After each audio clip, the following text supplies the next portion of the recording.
और यदि लक्ष्य स्पष्ट नहीं है तो व्यक्ति यहाँ वहां भटकता रहता है, मन बुद्धि यहाँ वहां भटकते रहते हैं।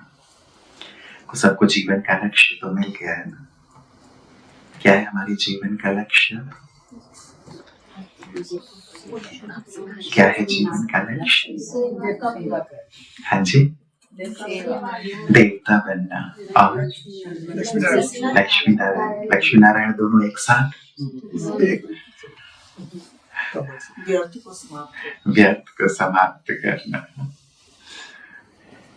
तो जीवन का लक्ष्य बहुत महत्वपूर्ण लक्ष्य हमारा है, जो बाबा हमेशा सुनाते हैं, बाप समान बनना है। एक बार दादी गुलजार जी से पूछा किसी ने कि दादी क्या नया पुरुषार्थ करें? दादी ने कहा कुछ नया पुरुषार्थ करने की जरूरत नहीं है, बस बाबा को कॉपी करना है। जो बाबा ने किया वही हमें करना है। तो ब्रह्मा बाबा के समान बनना हमारे इस ब्राह्मण जीवन का लक्ष्य, यही लक्ष्य है ना? यही लक्ष्य है ना ब्राह्मणों का, कि बिल्कुल हमें अब बाबा के समान बनना है। लक्ष्य तो बाबा कहते हैं ब्रह्मा बाबा समान बनना है। तो ब्रह्मा बाबा से जुड़ी हुई सुंदर 5 बातें हैं। आप लोग इस पर अच्छे से चिंतन करना, मैं टच करते हुए निकलूंगा सबको। पहली चीज जो ब्रह्मा बाबा से जुड़ी हुई है, ब्रह्मा मुहूर्त। लोग उसे ब्रह्म मुहूर्त कहते हैं, लेकिन है वो ब्रह्मा मुहूर्त। वो मुहूर्त जिसे ब्रह्मा बाबा ने सबसे ज्यादा महत्व दिया, मम्मा ने सबसे ज्यादा महत्व दिया, दादियों ने महत्व दिया। जब भी बाबा के कमरे में जाते थे, बाबा जागती ज्योत होकर तपस्या में बैठे मिलते थे। मम्मा के भी जीवन का प्रसंग हम सब सुनते ही हैं कि 12 बज के किसी वीआईपी से मिलने में, लेकिन फिर से 2-2:30 बजे उठ करके अपनी साधना में बैठ गए, ये कहते हुए कि जब मैं 12 बजे तक किसी मंत्री से, वीआईपी से मिलने के लिए इंतजार कर सकती हूँ, बैठ सकती हूँ, तो अपनी प्यारी पीयू से मिलने के लिए क्या 2:30 बजे नहीं उठ सकती? कितना महत्व ब्रह्मा मुहूर्त का। और एक बात, वैसे तो पूरी बुक है इस पे, बाबा ने बहुत गहरी बात कही है इस पे। तुम ब्रह्मा मुहूर्त को अर्थात अमृत वेले को ठीक कर लो तो सब कुछ स्वतः ठीक हो जाएगा। ये हमारी बहुत सारी प्रश्नों का उत्तर है, बहुत सारी प्रश्नों का समाधान है। मेरा योग नहीं लगता, मेरी स्थिति अच्छी नहीं है, मेरे घर में विघ्न है, ये समस्या आ रही है, वो बात आ रही है। एक लाइन में बाबा ने जवाब दिया है, तुम अमृत वेले को ठीक कर लो, सब कुछ स्वतः ठीक हो जाएगा। इसे एक्सपेरिमेंट करके देखें। हम जैसे अन्य बातों को महत्व देते हैं, भगवान के महावाक्यों को महत्व दें जीवन में, और देखिए जीवन कैसे सहज होता है, सरल होता है, आनंद से भरता है। जैसे संजय भाई जी लास्ट में कह रहे थे, मुरली को आधार बनाए, बाबा ने उसमें सारे उत्तर दिए हुए हैं। तो पहली बात, ब्रह्मा मुहूर्त। केवल एक ही समय पूरी दिनचर्या में बाबा भोलेनाथ बनकर बैठते हैं, अमृत वेले। भोलेनाथ अर्थात तुम मुझसे जो चाहो ले लो। बाबा ने कहा तुम 8 में आना चाहो, इससे बड़ी बात और क्या होगी? तुम 8 में आना चाहो, 108 में आना चाहो, बाबा से कोई भी वरदान लेना चाहो, अपनी कोई भी भूल माफ करवाना चाहो, बाबा भोलेनाथ बनकर बैठते हैं। तुम बाबा से जो चाहे वो ले सकते हो। तो लेते हैं ना सुबह सुबह। ब्रह्मा मुहूर्त वैसे महत्व देकर बैठते हैं। बैठे, बाबा समान भाव का वरदान देते हैं, मिस ना कर। यदि किसी भक्त को पता चल जाए कि भगवान वरदान देंगे इस समय सुबह 2:30 बजे 3 बजे, तो क्या होगा? भक्त तो सोएंगे ही नहीं, पहले से ही लाइन लगा लेंगे। हमें कितना सहज बाबा दे रहे हैं। तो अपने पुरुषार्थ को सहज सरल करने का सबसे सुंदर साधन, माध्यम ब्रह्मा मुहूर्त। इसे बिल्कुल अंडरलाइन करें। दिवस की शुरुआत जितनी अच्छी होगी ना, सारा दिन हमारा उतना अच्छा होगा। योग के लिए बहन जी कह रही थी कि योग के बारे में हम बात करें, लेकिन योग का आधार यहाँ से शुरू होता है। यदि मेरा सुबह अच्छा है, मेरा सारा दिन सहज है। सुबह अच्छा है अमृत वेले, सारा दिन आप सहज रूप से बाबा की स्मृति में स्थित हो पाएंगे।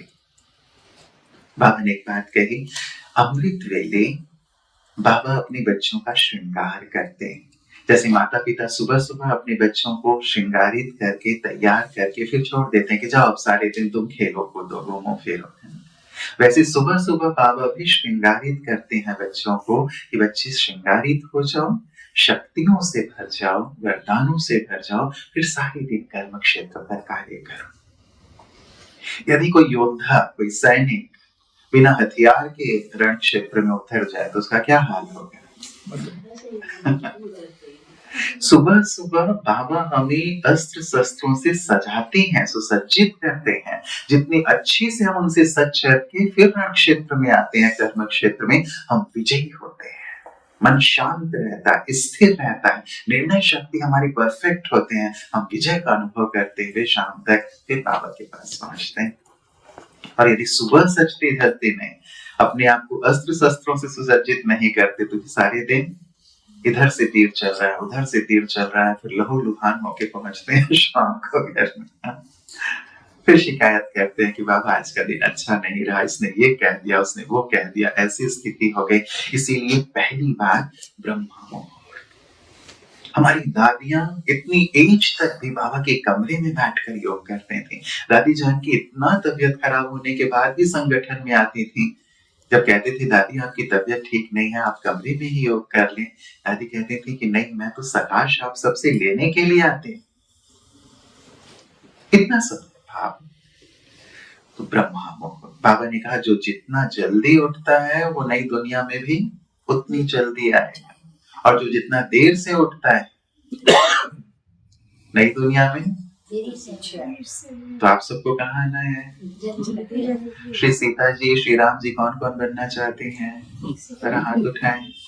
श्री सीता जी, अच्छा एक सीता जी, दो सीता जी, बहन जी दो सीताएं आपकी क्लास में, इनको लक्ष्मी जी बनाइए।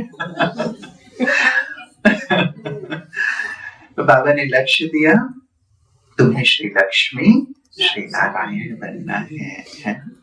बाद में नहीं आना है, आदि में आना है। तो आदि में आना है तो आदि काल ब्रह्मा मुहूर्त पहली बार पक्का रखें इसे। अब ठंड के दिन आ रहे हैं और दिल्ली में तो वैसे भी बहुत ठंडी होती है, तो एकदम लपेट के मत बैठ जाइएगा अपने बिस्तर पे कि बस आंख दिखाई दे रहा हो। कई लोग इतना लपेट के बैठते हैं कि बस आंख दिख रही हो, बस उतनी जगह छुटी हुई होती है।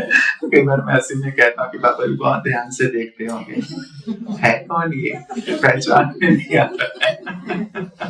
तो ऐसे लपेट के बैठेंगे तब तो नींद ही आ जाएगी ना। अच्छे से हाथ पैर धो के, यदि हमें किसी वीआईपी से मिलने जाना है, राष्ट्रपति से मिलना है, प्रधानमंत्री से मिलना है, उपराष्ट्रपति से मिलना है, सीएम से मिलना है, कैसे जाते हैं हम? कितने तैयार होके जाते हैं ना, कि अच्छे से अच्छा ड्रेस पहन के चलो आपको सर, और कुछ नहीं, कम से कम अच्छे से हाथ पैर धो करके। उसके बाद बाबा के सामने बैठे जागती ज्योत होकर के। कई बार हम ठीक से मुंह भी नहीं धोते, थोड़ा थोड़ा पानी लगा देते हैं, केवल इतना, इससे ज्यादा नहीं, क्योंकि पानी बहुत ठंडा ऐसे बहुत अच्छी से प्राप्ति की वेला है ब्रह्मा मुहूर्त। दूसरी बात जो बाबा से जुड़ी हुई है, ब्रह्मा बाबा से हमें बाप समान बनना है ना। दूसरी बात है ब्रह्मा ज्ञान।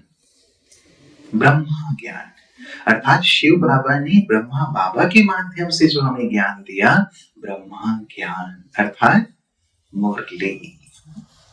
मुरली को उतनी ही महत्ता, ब्रह्मा बाबा का सबसे ज्यादा प्यार मुरली से था। एक दिन भी बाबा ने मुरली सुनानी मिस नहीं की। अंतिम दिन में भी बाबा ने मुरली सुनाई, सुना करके फिर बाबा अव्यक्त हुए। इतना प्यार मुरली से, कहीं भी बाबा थे लेकिन बाबा पत्र भेज दिया करते थे, मम्मा फिर उसे सुनाया करती थी मुरली को। हमारा मुरली से इतना। दादी जानकी जी पूछती थी कि आप ब्राह्मण हैं या गोपिकाएं हैं? आप सब कौन हैं? ब्राह्मण या गोप गोपिका? गोप गोपिका है या ब्राह्मण? हाँ जी, दोनों हैं। अरे वाह, दीदी ने आपको बड़ा अच्छा सिखाया है कि आप दोनों बोलना चाहिए।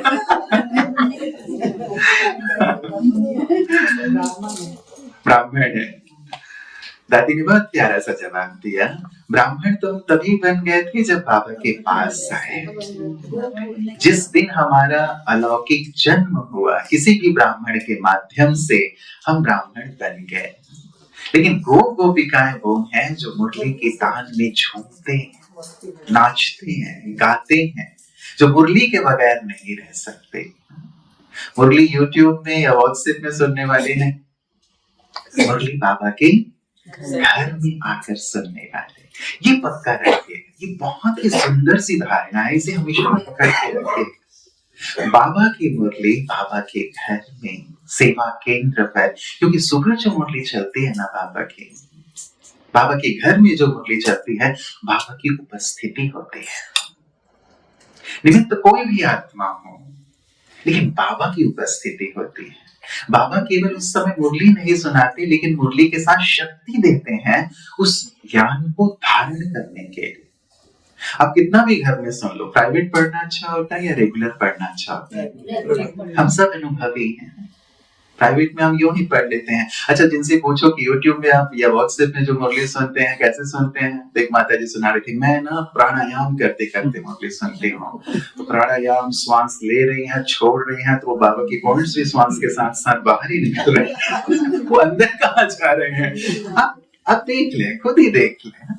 जब आप वहां ऐसे सुनते हैं, कितनी मुरली आपके अंदर जाती है, और जब आप यहाँ आकर सुनते हैं, कोई एक पॉइंट इतनी गहराई से आपके हृदय में उतर जाती है ना, कि वो सारे दिन के लिए आपकी खुराक बन जाती है, सारे दिन के लिए खुराक बन जाती है। जैसे आज बाबा ने कहा कि बाप जहां है वहां बाप नहीं है, बातें जहां है वहां बाप नहीं होगा, जहां बाप होंगे वहां पाप नहीं होगा। इतनी गहरी सी बात है, गहरी बात है। एक ही बात अंतर तक उतर जाती है। और जब भी मुरली सुने ना, मुरली आप 4 स्टेप्स में जरूर फॉलो किया करें।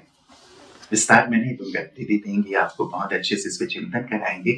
फर्स्ट स्टेप है, हम मुरली सुने और दूसरों को भी सुनाएं, ताकि मुरली हमें याद रहे। मम्मा भी जब भी किसी से मिलती थी ना, तो हमें अपने बड़ों को ही फॉलो करना है। मम्मा क्या किया करती थी, जब भी किसी से मिलती थी, कारोबार की बात बाद में, लेकिन पहले आज बाबा ने क्या कहा। हम ये नियम बनाए ले ब्राह्मणों के साथ भी, जब भी फोन पे बात हो, जब भी मिलेंगे एक दूसरे से, आज बाबा ने क्या कहा। आप एक सुंदर नियम बना, एक पॉइंट सुनाया, कितनी देर लगता है एक पॉइंट सुनाने में? थोड़ा सा वक्त है। एक पॉइंट सुनाया, फिर आगे की हमने बात की। तो मुरली सुनना और दूसरों को सुनाना, ये भी हमारी एक सुंदर धारणा बन जाए। ज्ञान रत्न बांटने वाले हैं ना ब्राह्मण। आज भी बाबा ने कहा, सुनना है, सुनाना है, ज्ञान जो मिल रहा है उसका दान करना है। ये भी एक सुंदर दान है। तो फर्स्ट स्टेप, सुनेंगे, सुनाएंगे। ठीक, सुना सकते हैं। इसी बहाने आपको 1 मिनट याद रहेगी ना कम से कम, कि आज बाबा ने क्या कहा है। अन्यथा कई बार हम कहते हैं कि बाबा ने आज बहुत अच्छी मुरली सुनाई, बहुत अच्छी मुरली सुनाई, लेकिन वो मुरली क्या थी वो फिर हमें ढूंढना पड़ता है कि हाँ वो फॉन्ट्स क्या थी। सुबह ही एक पॉइंट एटलीस्ट ले लें। दूसरा स्टेप है समझना। जो बाबा कहते हैं, बच्चे समझा समझा समझा, और हम कहते हैं हाँ बाबा समझ लिया, आप आगे बढ़िए। जबकि बाबा को पता होता है कि अभी इन्होंने सुनी है मुरली, समझा नहीं है। समझ में कब आती है कोई बात? समझ में कब आती है? बाबा एग्जाम्पल देते हैं गाय का। बच्ची, गाय घास खाती है, एक घास में जाकर बैठकर उसे उगाड़ती है, जुगाली करती है। समझ में तब आती है हमें कोई बात, जब हम उस पर विचार सागर मंथन करते हैं। मंथन की आदत है। हम सुनते मण भर हैं, चिंतन कण भर करते हैं। जबकि हम सुने भले कण भर, लेकिन चिंतन करें मण भर। आदत डालें, एक समय अपने लिए फिक्स कर लें, भले मुरली के तुरंत बाद आप एकांत लें, या फिर मुरली सुनने के बाद जो भी सारे दिन में आपके पास वक्त है ना, जैसे अलग अलग पीरियड होते हैं स्कूल में, एक पीरियड अपना फिक्स कर ले कुछ दिनों के लिए, एक मास के लिए, ये मेरा चिंतन का समय है। एक पॉइंट ले मुरली से, उसकी गहराई में उतरे, चिंतन करें कि इसका भाव क्या है, अर्थ क्या है, कैसे ये जीवन में आए, इसकी महत्ता क्या है, कैसे मैं ये दूसरों को समझाऊं ताकि उसके जीवन में भी ये चीज उतरे। आप चिंतन करना शुरू करें। आप देखिए, चिंतन से मक्खन निकलता है। बाबा कहते हैं मनन करने से ही मगन होंगे, मनन करने से ही मक्खन निकलेगा। और हमारे गायन भी है, बाबा कहते हैं सिमर सिमर सुख पाओ, सिमरन से सुख, चिंतन से सुख, घोंटने से नशा। तो समझने के लिए चिंतन, विचार सागर मंथन, इसे अपनी दिनचर्या में जरूर ऐड करेंगे, जरूर ऐड कीजिए, बहुत आनंद आएगा आपको। ये हमारे लिए गिफ्ट होगी आपकी तरफ से। हम दीदी से कहेंगे हमें और कोई गिफ्ट नहीं चाहिए, ये गिफ्ट आप सबसे लेना रोज, ठीक है दीदी? ठीक है, आप कराना रोज। थर्ड स्टेप, अनुभव करना। बाबा हमेशा कहते हैं बच्चे अनुभवी मूर्त बनो, अनुभवी मूर्त बनो। अनुभवी कभी धोखा नहीं खाता, लेकिन अनुभव कब होगा? अनुभव कब होता है? मान लो मैं आपको यहाँ से करेला दिखाऊं और करेला दिखा के कहूँ ये मीठा है, आप क्या कहेंगे? नहीं, ये कड़वा है, क्योंकि आपने वो खाया हुआ है। तो अनुभव कब होता है? जब प्रयोग करते हैं ज्ञान का, प्रयोग प्रैक्टिकल में लाके देखिए कि वो चीज क्या देता है, उसका अनुभव क्या है। जैसे बाबा कहते हैं बच्चे हिम्मत का एक कदम तुम्हारा, मदद के 1000 कदम मेरे। अब इसका मेरे पास क्या अनुभव है? मैं दूसरों को सुनाता तो जरूर हूं कि बाबा ये कहते हैं, लेकिन मेरा व्यक्तिगत क्या अनुभव? बाबा कहते हैं तुम याद में मगन रहो, तुम्हारे लिए सोचने का काम भी मैं करूंगा। क्या इसका मुझे अनुभव है? तुम अपनी सारी बोझ मुझे दे दो, निश्चिंत हो जाओ, मैं तुम्हारी सारी बोझ लेने के लिए ही आया हूँ। अनुभव है मुझे कि हाँ इतना बोझ था, बाबा को दिया, मन बिल्कुल हल्का हो गया। या बार बार वो बोझ हम वापस ले लेते हैं। ज्ञान प्रयोग के लिए है, एक्सपेरिमेंट के लिए है। नहीं तो बाबा कहते हैं तुम पंडित ही रह जाओगे। पंडित जी का क्या हुआ? वो ग्वालन तो पार हो गई, जो रोज चल के आ जाती थी नदी से, नदी के किनारे पहुंच के बोली कि आइए पंडित जी, चलते चलते नदी के बीच में खड़ी हो गए। पंडित जी बोले अरे मैं कैसे जाऊं, ये तो सचमुच पानी में चल रही है राम का नाम लेके। पंडित जी डूब गए, ग्वालन पार हो गए। पंडित नहीं बनना है, ज्ञान जीवन के लिए फोर्थ स्टेप आता है स्वरूप हो जाना, स्वरूप बनना, ज्ञान स्वरूप बनना। ये हमारे इस विद्यालय का लक्ष्य है। और जो जितना स्वरूप बनेगा उतना ही श्रेष्ठ पद का अधिकारी बनेगा। यहाँ केवल पढ़ना नहीं है, लेकिन पढ़ना, सुनना, सुनाना, समझने के लिए विचार सागर मंथन करना, अनुभव करने के लिए प्रयोग करना, और साथ ही फिर स्वरूप बन जाना। हमारे रमेश भाई जी पर मंच पे बात दादा से मिल रहे थे, उन्होंने कहा बाबा शिव मतलब आपने गीता ज्ञान दिया है, कृष्ण ने नहीं दिया है, कि हम सारे संसार में कैसे प्रत्यक्ष करें, क्या करें? बाबा ने एक लाइन में इसका उत्तर दिया था, चिंतन कीजिएगा इस पर। बाबा ने कहा जिस दिन ये गीता ज्ञान अर्थात मुरली तुम्हारे जीवन में आ जाएगी, उस दिन गीता ज्ञान दाता सारे संसार में स्वतः प्रत्यक्ष हो जाएगा कि गीता ज्ञान दाता परमात्मा शिव है, ना कि कृष्ण है। कितनी सुंदर सी बात है।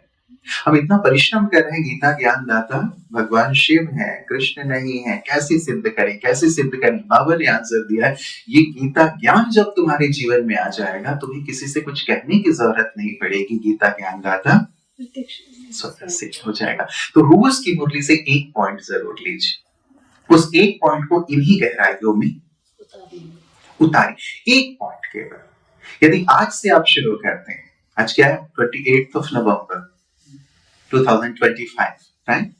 यदि आज से आप शुरू करते हैं, या मान लीजिए 30th बाबा आ रहे हैं, 30th से आप शुरू करते हैं, नेक्स्ट 30th नवंबर 2026 तक क्या हो जाएगा? यदि रोज एक पॉइंट आप लेते हैं तो क्या होगा?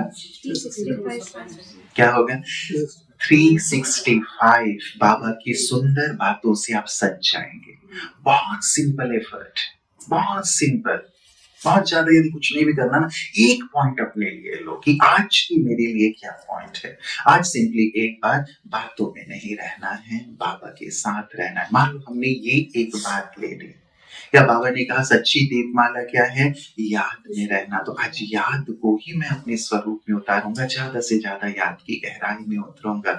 एक बात ले लें, उस एक बात को फिर आगे रिपीट भी करते रहें, कल के लिए एक नई बात। पर यदि मैं पूछूं कि 2 दिन 3 दिन पहले आपने क्या सुना था, क्या हमें ध्यान है?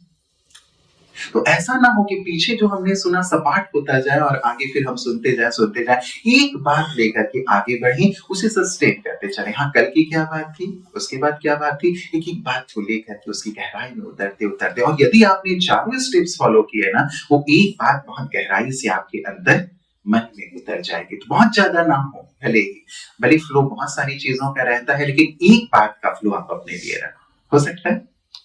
हो सकता है मुरली को ऐसे सुने तो ब्रह्मा ज्ञान वो मेरे जीवन में उतरे।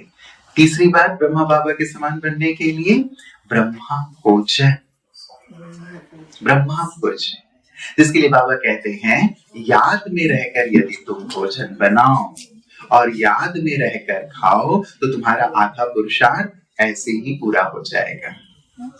याद में रहकर भोजन बनाओ और याद में रह के खाओ। सोचो, केवल एक धारणा यदि अपना ली, आधा पुरुषार्थ तुम्हारा ऐसे ही पूरा हो जाएगा। अर्थात मान लीजिए दिल्ली से आपको मधुबन आना है तो आपकी आधी यात्रा ऐसे ही पूरी हो जाएगी। आप जंप लगा के जयपुर पहुंच जाएंगे अच्छी बात है ना, अजमेर पहुंच जाएंगे केवल एक धारणा से। हम इस पे भी बहुत फोकस करें, जैसा अन्न वैसा मन। बाबा कहते हैं यदि याद में भोजन नहीं किया तो भोजन कौन खा जाएगा? माया खा जाएगा। इसका भाव क्या है? जिस संकल्प में हम भोजन करते हैं ना, उसी संकल्प के वाइब्रेशन भोजन में समाते चले जाते हैं।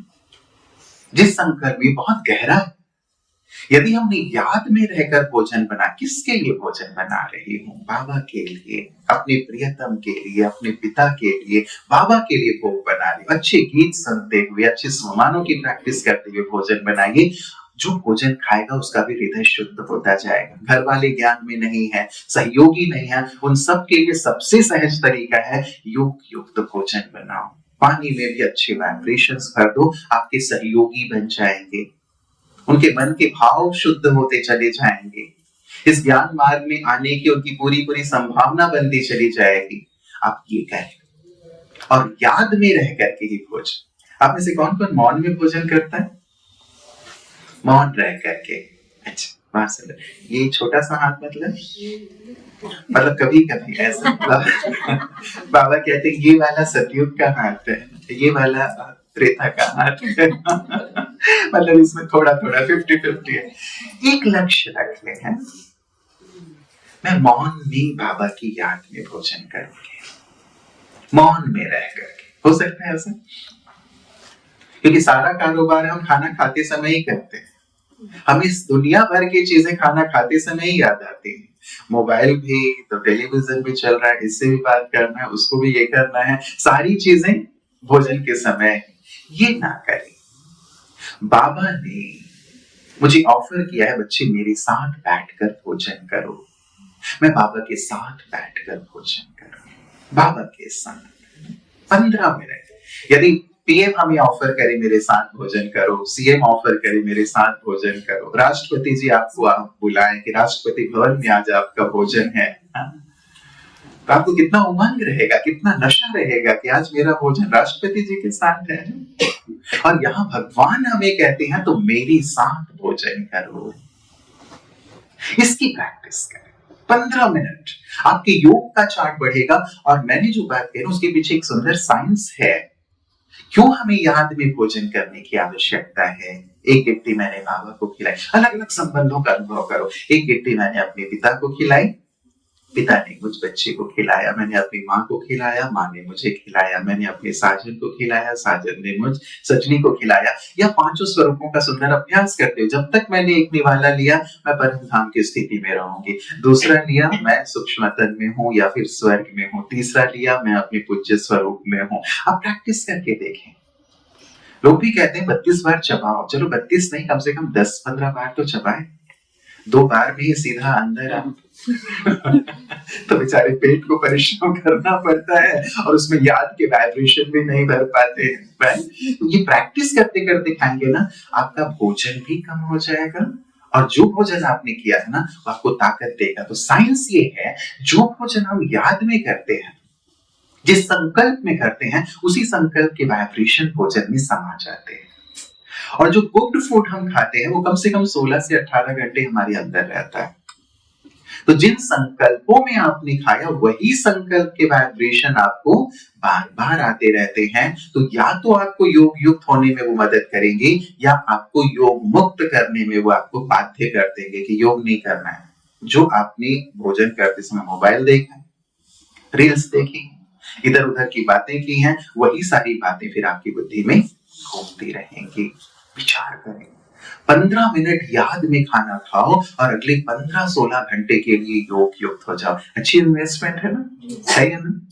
सुंदर इन्वेस्टमेंट। 15 मिनट योग युक्त होके खाया, अगले 15 घंटे के लिए आप निश्चिंत हो गए, वो आपको योग युक्त करने में मदद करता रहेगा। फोर्थ जो बाबा से जो प्राप्त सामान बनाने वाली चीज है, वो है बाबा से जुड़ा हुआ शब्द ब्रह्मचर्य। अपनी ब्रह्मचर्य को अंडरलाइन। पवित्रता, पवित्रता हमारे जीवन की सबसे सुंदर धारणा, पहली धारणा। बाबा ने कहा है कि बच्चे, पवित्रता ही नवीनता है, पवित्रता ही जयदान है, पवित्रता ही नई दुनिया लाने का आधार, सुख शांति का आधार, तुम्हारे पूरे 21 जन्म का ही नहीं, पूरे कल्प का प्राप्ति का आधार है। इसलिए पवित्रता को अंडरलाइन। मेरी पवित्रता संकल्प में भी खंडित ना हो, किसी मनुष्य की ओर आकर्षण नहीं, किसी मनुष्य से बंधे हुए नहीं, मेरा मन बुद्धि परमात्मा से जुड़ा हुआ, उनसे बंधा हुआ। तो कहीं भी मन के किसी कोने में अपवित्र भाव है, निकाल के बाबा को अर्पित कर दे। बाबा के एक साकार महावाक्य है, बच्चे तुम्हारा बाप तुमसे अपवित्रता भीख में मांगता है, क्या तुम अपने बाप को अपवित्रता नहीं देंगे? कितनी गहरी बात है ना। भगवान मुझसे अपवित्रता भिक्षा में मांग रहे हैं, मैं दिल से दे दूं। एक ही बात तो भगवान ने कुछ मांगा है, दे दो हृदय से उससे, कि मैं इस अंतिम जन्म में संपूर्ण पवित्रता का पालन अवश्य करूंगी। मैं जब ज्ञान में आया तो एक लाइन मैंने अपने लिए लिखी थी अपनी डायरी में, एक स्लोगन था, तुम्हारे 5 मिनट की कामांधता तुम्हारे पूरे 5000 वर्ष को अंधकार में बना सकती है। अब तुम्हें निर्णय लेना है कि तुम्हें 5 मिनट का जो क्षणिक सुख भासता है उसकी ओर जाना है, या पूरे 5000 वर्ष का आनंद लेना है। तुम तय करो। हमें निर्णय लेना है किधर, काम की ओर या राम की ओर। दोनों एक साथ नहीं मिल सकते। यदि काम आ गया तो राम स्वतः मुक्त हो जाएंगे, छूट जाएंगे, फिर योगी बन जाएंगे, और जहां राम है वहां काम स्वतः ही दूर होता जाएगा। इसलिए मुझे राम के साथ रहना। इसलिए 5वीं बार ब्रह्मचारी। ब्रह्मचारी, जो बाबा के कदम वही मेरे कदम। हम सहज बाबा जैसे बनते जाते हैं। एक वाक्य अपने आप से सारे दिन में पुरुषार्थ के लिए पूछ लिया करें, यदि बाबा होते तो क्या करते हैं? एक बाबा होते तो क्या करते, कैसे चलते, कैसे बैठते, कैसे बात करते, कैसे सोचते, कैसे कर्म करते। केवल यदि आप दिन में 5 बार भी ये चीज सामने ले आओ ना, ब्रह्मा बाबा को अपने सामने, और उसके आधार पर अपने आप को चेंज करते चलो, डेली करते चलो और चेंज करो, चेक एंड चेंज, आपके पुरुषार्थ में, जीवन में परिवर्तन आता चलेगा। आप योग युक्त होते जाएंगे। और सबसे बड़ी बात बाबा की बात तो ये कि बाबा कर्म योगी थे ना। अभी हम लोगों की भट्टी का थीम भी यही है, कर्म योग से कर्मातीत अवस्था। बैठ करके हमेशा योग नहीं हो सकता, लेकिन कर्म योगी बना जा सकता है सहज रूप से। और कैसे, उसकी एक सुंदर सी विधि मैं आपके सामने रख देता हूँ। सुंदर सा, वैसे बहुत सारे अलग अलग मन बुद्धि की दिनचर्या हो सकती है, बहुत सारे मन बुद्धि के लिए प्लान हो सकते हैं, लेकिन ये सबसे सहज लगता है मुझे। 1 to 12, गिनती के साथ आप ये सुंदर अभ्यास कर सकते हैं। ड्रिल की तरह आप इसे कर सकते हैं। योग में बैठो तो भी इसे ड्रिल की तरह कर लो। सारे दिन में घड़ी की सुइयां जब भी आप देखो तब आप इसे अभ्यास कर सकते हो। सारे दिन में सुंदर प्रैक्टिस हो सकती है। वन, एक क्या है? बाबा, राइट? वन, एक कहा और एक बाबा के पास परम धाम में पहुंच गए। बाबा के स्वरूप पर एकाग्र हो गए। वन, वन बाबा, परम धाम में बाबा के पास, बाबा की किरणों के नीचे, बाबा की छत्र छाया में। टू, दो, मम्मा बाबा, राइट? दो है ना? दो कहा, मम्मा बाबा को अपने सामने देखा और मम्मा बाबा से शक्ति ली, संकल्प लिया मुझे भी अपने माता पिता के समान बनना, जैसे वो वैसा ही मैं। फॉलो फादर मदर बाबा कहते हैं। कैसे थे मेरे माता पिता, कितने अलौकिक, कितने दिव्य, कितने डिवाइन, मुझे भी वैसा बनना है। उनसे शक्ति लेते हुए, दृष्टि लेते हुए बनते चलो। थ्री, त्रिमूर्ति भी है और योग से यदि जोड़े तो तीनों लोक भी हैं, है ना? तो तीनों लोकों की यात्रा करें तीन के साथ। मैं अभी यहाँ सूक्ष्म तन में, फिर परम धाम में, फिर परम धाम से सूक्ष्म तन में, फिर यहाँ। तीन कहा, बाबा ने कहा ये तीनों लोग इतनी प्रैक्टिस कर लो कि ये तीन लोग तुम्हारे लिए तीन कमरे की तरह प्रतीत हों, यहाँ से यहाँ, यहाँ से यहाँ। तो जाने और आने का अभ्यास होता रहेगा। चार, चार धाम बाबा ने पिछली मुरली में भी याद दिलाया ना। बच्चे रोज एक बार मधुबन के चारों धामों की यात्रा करो। चारों धाम। शांति स्तंभ में क्या करो? शक्तिशाली स्थिति का अनुभव करना है तो शांति स्तंभ पे आ जाओ। और हिस्ट्री हॉल में मन में व्यर्थ बहुत चल रहा हो तो हिस्ट्री हॉल में आ जाओ, वो तुम्हें समर्थ बना देगा, क्योंकि वो पूर्वज हमारे साथ बैठे हुए हैं वहां। बाबा के कमरे में बाप समान बनने का दृढ़ संकल्प करो और कुटिया में रूहान करो बाबा के साथ। तो चार के साथ एक बार मधुबन की, बाबा ने कहा कम से कम एक बार मधुबन की यात्रा, मधुबन के चारों धामों की यात्रा जरूर करो। वहां पहुंचेंगे मन हल्का हो जाएगा। बाबा ने कहा भी हुआ है, जब भी मन भारी हो, कुछ भी इधर उधर बात हो, मधुबन पहुंच जाओ। पांच स्वरूपों का अभ्यास है ना। पांचों स्वरूप जो हमारे हैं, हमारा अनादि स्वरूप, आदि स्वरूप, मध्य स्वरूप, हमारा ब्राह्मण स्वरूप और फिर फरिश्ता स्वरूप। तो पांचों स्वरूपों का अभ्यास। पांच कहा, पांचों की सुंदर एक अच्छी प्रैक्टिस कर ली। बहुत सुंदर पांचों। कई बार इसको बहुत अच्छा एक एक शब्दों में भी याद कर सकते हैं। जैसे परम धाम में मैं ज्योति सितारा, मैं ज्योति सितारा, मैं देव प्यारा, राइट? मैं पूज्य न्यारा, पूज्य न्यारा, मैं ब्राह्मण दुलारा बाबा का, और मैं फरिश्ता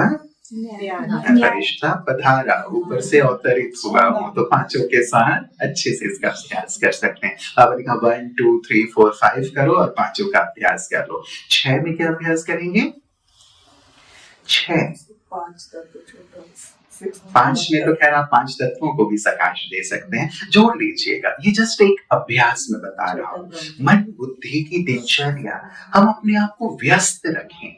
यदि मन बुद्धि इन अच्छे अभ्यासों में व्यस्त नहीं है तो हम कर्म योगी नहीं बन पाएंगे, और कर्म योग नहीं है तो कर्म हमें बांधेंगे, कर्म का प्रभाव हम पर पड़ेगा। फिर हम अच्छे कर्म हुए तो खुश हो जाएंगे, बुरे, कुछ किसी ने बुरा कहा तो हम दुखी हो जाएंगे।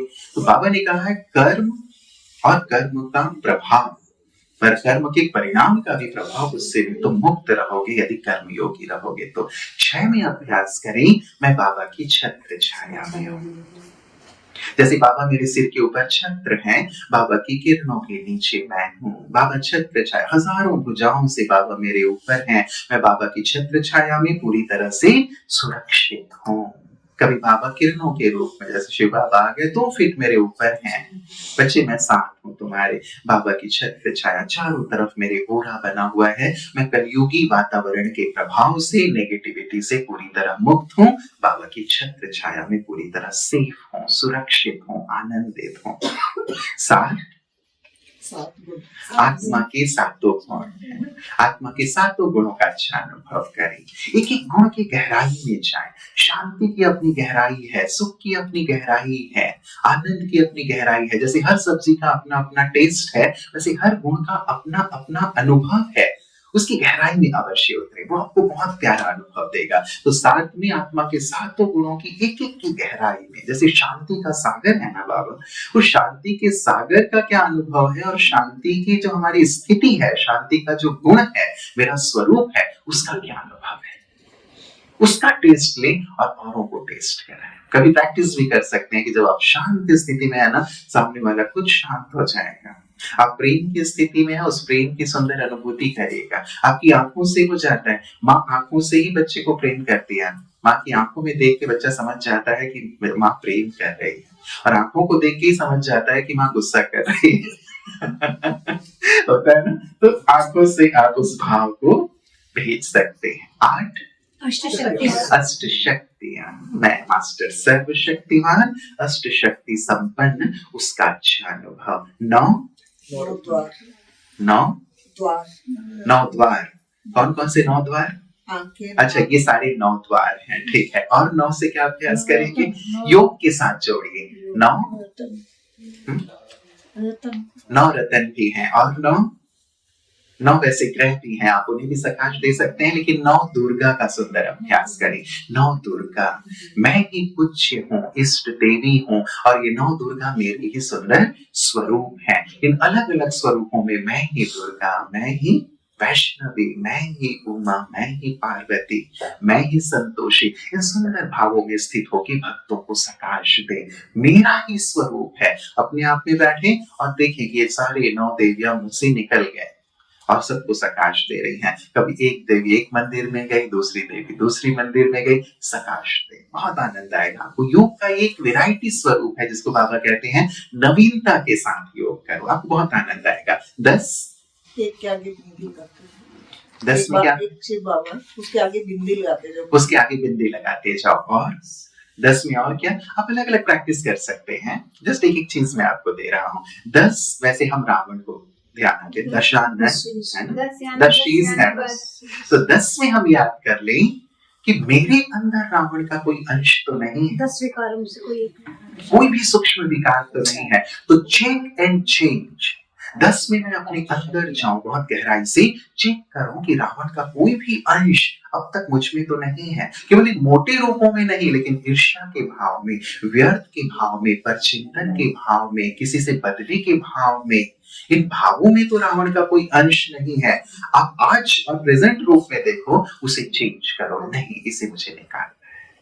11 एक शिव बाबा और एक ब्रह्मा नहीं, बाबा 11, हाँ, 1 और 1 11 है ना, तो एक बाबा दूसरा मैं, 1 और 1 11, मैं और मेरा बाबा, एक मैं और एक मेरा बाबा। तो बाबा के सामने बैठ जाएं, बाबा आप ही मेरे संसार, आप ही मेरे सर्वस्व, एक बाबा दूसरा ना कोई। और 1 11 होकर के बाबा को यूज भी करें सारे दिन में, है ना। जैसे बाबा को बुला के कि बाबा आइए, आप और हम दोनों मिल करके घर का कार्य करेंगे। अभी मैं महाराष्ट्र में था, एक बहुत भोली सी माता, वो बहुत प्यार से बाबा को हर बात में यूज करते हैं। ऐसे 1 और 1 11 में कि आ जाओ बाबू, बाबा नहीं कहती बाबू, आ जाओ बाबू, देखो मैंने कपड़े धो दिए हैं, अब इसको उठाओ, लेके छत में चलते हैं, वहां सुखाएंगे। मतलब माताओं की कितनी भावना है। बर्तन धोना है, बाबू आ जाओ, हम दोनों मिल करके बर्तन धोएंगे, बाबू आ जाओ। तो बाबा को बाबू मतलब उस प्यार से नहीं, जैसे नहीं होता जिससे बहुत प्यारा संबंध होता है, तो सब इस ढंग से हम बात करते हैं और इतनी मस्त। तो ये है ना प्यार। 1 और 1 12 में क्या प्रैक्टिस करेंगे? वाह मेरा भाग्यवान। और 12 क्या है?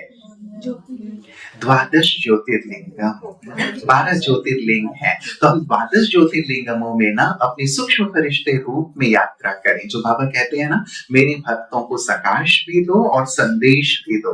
तो हम 12 ज्योतिर्लिंगमों में चलें और बाबा के भक्तों को सकाश भी दें, संदेश भी दें कि ये आत्माओं आओ, भगवान आ गए हैं। तो बहुत आनंद आएगा आपको। ऊपर से लेके पूरे भारत की आपकी यात्रा हो जाएगी। और 12 में एक प्रैक्टिस कर सकते हैं, हमारे सृष्टि चक्र में कितना बजने वाला है? 12 बजने वाले हैं, है ना? तो 12 बजना मतलब अब वापस घर चलना है, घर चलना है। तो अपने आप को देखिए कि क्या मैं तैयार हूं घर चलने के लिए? समेटें और बार बार घर जाने का अभ्यास करें। यदि अभी बुलावा आए, चलने को तैयार है। 12 मतलब वापस घर चलना है। तो 1 से लेके 12 तक आप यदि योग में भी बैठो ना, कई बार होता है कि योग में हम बैठ के अभी क्या अभ्यास करें ऐसे संकल्प आने लगते हैं। लेकिन आप बैठो और बस 1 2 3 4 आप 12 तक पहुंचते पहुंचते किसी एक स्वरूप में आप एकाग्र हो जाएंगे, स्थित हो जाएंगे। जैसे होता है ड्रिल करते हैं 1 2 3 4, आप ऐसे 1 से 12 तक योग में बैठ के भी ड्रिल कर सकते हैं, अमृत वेले भी कर सकते हैं, शाम को भी कर सकते हैं। और सारे दिन में जब भी आप घड़ी देखें तब भी जब बचा हो तब आप उस स्वरूप का अभ्यास कर सकते हैं। आपके लिए सहज मन बुद्धि की दिनचर्या है। तो आप सभी बहुत अच्छी तरह ज्ञान योग में आगे बढ़े। हाँ जी, 13 भी जोड़ सकते हैं। 13 हाँ, आप आगे बढ़ते जाओ। अभी तो मैंने शुरुआत कर दी। वैसे मैंने घड़ी की सुइयां, वैसे घड़ी में केवल 12 तक होता है, तो इसीलिए 12 तक ही रखा। आप आगे बढ़ाते जाओ। 13 तुझको अर्पण 13 से कर दो। ठीक है, आप बढ़ाइए, आपके लिए होमवर्क है। आप सभी बहुत इंटेलेक्चुअल हैं और वैसे भी हमें मनन चिंतन तो करना ही है। तो बाबा के पांचों सुंदर चीजों को लेकर के ब्रह्मा मुहूर्त, ब्रह्मा ज्ञान, ब्रह्मा भोजन, ब्रह्मचर्य और ब्रह्मचार्य सबको साथ लेते हुए लास्ट में ब्रह्मचार्य में कर्म योगी अब बनना है। बाबा के जैसी सुंदर तपस्या करके अपने आप को संपन्न संपूर्ण बनाना है। ऐसा सुंदर लक्ष्य रखें, ऐसा लक्ष्य कि सबसे पहले मैं बाप समान बनूं। बाबा का एक सुंदर संदेश था, उससे मैं अंत करता हूँ। बाबा ने एक संदेश भेजा और संदेश ये था, डबल फॉरेनर्स के लिए संदेश आया था। बाबा ने कहा, बाबा ऊपर बैठ के इंतजार कर रहे हैं कि कौन सा मेरा बच्चा सबसे पहले आकर मुझे ये खुशखबरी सुनाता है कि बाबा मैं आपके समान बन गया, मैं आपके समान बन गया। तो आप में से कौन खुशखबरी सुनाएगा बाबा को? नहीं सुनाएंगे खुशखबरी। खुशखबरी सुनाना मतलब ये नहीं शरीर छोड़ के ऊपर जाके खुशखबरी सुनाना है कि बाबा लो मैं आ गया। ऐसे नहीं, बाबा चाहते हैं एक ब्रह्मा ऊपर, एक मेरा ब्रह्मा बच्चा नीचे रहे। मास्टर ब्रह्मा बन के रहे। तो हम मास्टर ब्रह्मा बन के सृष्टि में रह सकते हैं ना? रह सकते हैं या नहीं रह सकते? वही बाबा हमसे चाहते हैं कि मास्टर ब्रह्मा बन जाए मेरे बच्चे। तो इस संकल्प में कि मैं मास्टर ब्रह्मा जल्दी से जल्दी बन के बाबा को ये खुशखबरी दूं कि बाबा मैं आपके समान बन गया। कब से बाबा इंतजार कर रहे हैं ना ऊपर बैठ के? कब से? 69 से बाबा बैठे हुए हैं ऊपर। आप किसी का कितना इंतजार कर सकते हैं? एक दिन 2 दिन। यदि आपको किसी का इंतजार करना पड़े, आप कितना इंतजार कर सकते हैं? हाँ जी, 2-3 घंटे। 2-3 घंटे। 2-3 घंटे भी कर सकते हैं। यदि किसी, मान लो आप क्लास में आने वाले हैं, आप अपनी किसी सखी के पास गए, सखा के पास गए, 5 मिनट हो गए वो तैयार नहीं है, 10 मिनट हो गए तैयार नहीं है, 15 मिनट हो गए तैयार नहीं हो, फिर क्या होगा? फिर क्या होगा? आप कहना भाई ऐसा है तू तैयार हो गया, मैं चला, मैं चली। अब 15 मिनट 20 मिनट किसी का इंतजार नहीं कर सकते। बाबा हमारा 1969 से ऊपर बैठकर इंतजार कर रहे हैं। तो और कितना इंतजार कराना है बाबा को?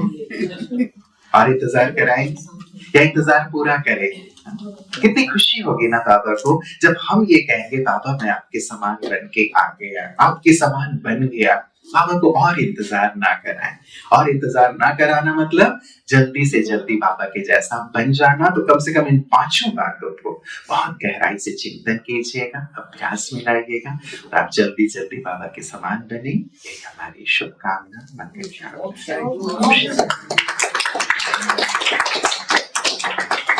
जी, आपने जो 5 स्वरूप बोले थे 1 वर्ड्स में, क्या थे 5 स्वरूप? हाँ जी, 5 स्वरूप की ड्रिल जो आपने एक एक वर्ड में बोली थी वो क्या थी? पहला है वो कि मैं ज्योति सितारा, मैं ज्योति सितारा, मैं देव प्यारा, मैं पूज्य न्यारा, मैं ब्राह्मण दुलारा, बाबा का दुलारा होना और उसके बाद मैं फरिश्ता पधारा, मैं फरिश्ता अवतरित हुआ, इस संसार में अवतरित हूँ। इसे भी आप 1 2 3 4 5 की तरह कर सकते हैं।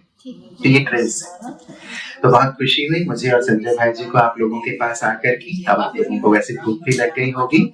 आप लोग बहुत प्यार से ये मन बुद्धि के भोजन के साथ साथ बाबा का ब्रह्मा भोजन भी स्वीकार कीजिएगा। हृदय से आप सभी का बहुत बहुत शुक्रिया। और आप जल्दी से जल्दी यूं ही आगे से आगे बढ़िए, एग्जाम्पल बन करके सबके सामने बाबा को प्रत्यक्ष करे, बाप समान बढ़ करके यही मंगल कामना है। ओम शांति।